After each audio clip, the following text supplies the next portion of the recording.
चतुर बकरी. एका गावात एक मेंढपाळ राहत होता. त्याच्याजवळ पुष्कळ मेंढ्या आणि बकऱ्या होत्या. तो रोज त्यांना रानावनात चरायला घेऊन जाई. असाच तो एकदा लांब रानावनात गेला. त्याच्या कळपात एक लहान बकरी होती. ती होती मोठी, खोडकर आणि चतुर. कळपाबरोबर न राहता ती आडबाजूला गेली. चरता चरता तिथेच रमली. दिवस मावळला, अंधार पडू लागला आणि मग तिच्या लक्षात आले की आपण एकटेच मागे राहिलो आहोत. तिने इकडे तिकडे पाहिले, आजूबाजूला कुणीच दिसेना झाले. रानावनात आपण एकटेच सापडलो आहोत हे लक्षात येताच ती थोडी घाबरली. पण तशी ती धीट होती, त्यामुळे तिने धीर सोडला नाही. थोड्याच वेळात चंद्र उगवला. थोडे थोडे दिसू लागले. एवढ्यात कसलीशी हालचाल जाणवली. जरा पुढे होऊन तिने कानोसा घेतला. जवळच एक तळे दिसले. काही जनावरे पाणी पित होती. त्यांना बघताच ती थबकली. त्या जनावरांत लांडगा दिसताच ती घाबरली. आपला जीव वाचवण्यासाठी एका झुडपाआड ती उभी राहिली. थोडा वेळ जातो न जातो इतक्यात इकडे तिकडे बघत लांडगा तिच्या समोरच आला. पळून जाण्याची ही चोरी झाली.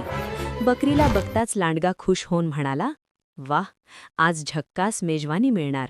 मी तुला खाणार." आधीच भ्यालेली बकरी आणखी घाबरली, परंतु न डगमगता ती चतुराईने म्हणाली, "तू खुशाल खा, पण तुझ्या आधी मला इथं बसवून वाघोबा तळ्यावर गेलेत आणि जो कोणी बेईल त्यालाही इथं बसवून ठेव असं सांगून गेलेत. तेव्हा तूही थांब कसा?" लांडगा घाबरून म्हणाला, "वाघोबा असं सांगून गेले?"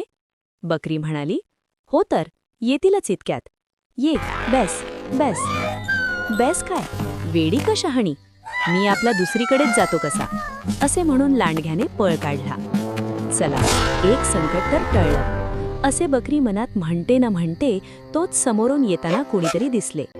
पाहते तर समोर वाघ. भीतीने तिची गाळणच उडाली.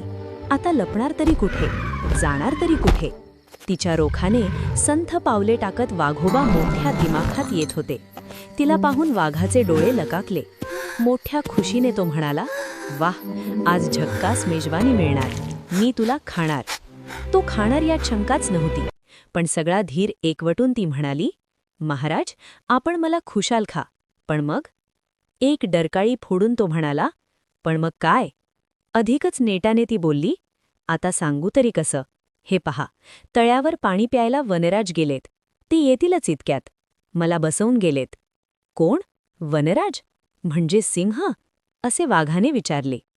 त्यावर ती कशीबशी म्हणाली, "हो, हो ना, सिंह. हे बघा ना, त्यांच्या पायाचे ठसे." ठसे म्हटल्याबरोबर नुकत्याच एका वनराजाशी केलेल्या झगड्याचा प्रसंग त्याला आठवला. अंगावरच्या त्या जखमाही अजून पुरत्या बऱ्या झाल्या नव्हत्या. तो स्वतःशी म्हणाला, "नको रे बाबा, पुन्हा झगडा नको." आणि असे म्हणून त्याने काढता पाय घेतला. सुटली एकदाची असे म्हणून बकरी सुटकेचा श्वास सोडणार तोच खुद्द वनराज स्वतःची प्रचंड आयाळ झुलवत तिच्या पुढ्यात येऊन हजर. बकरी मनात चरकली.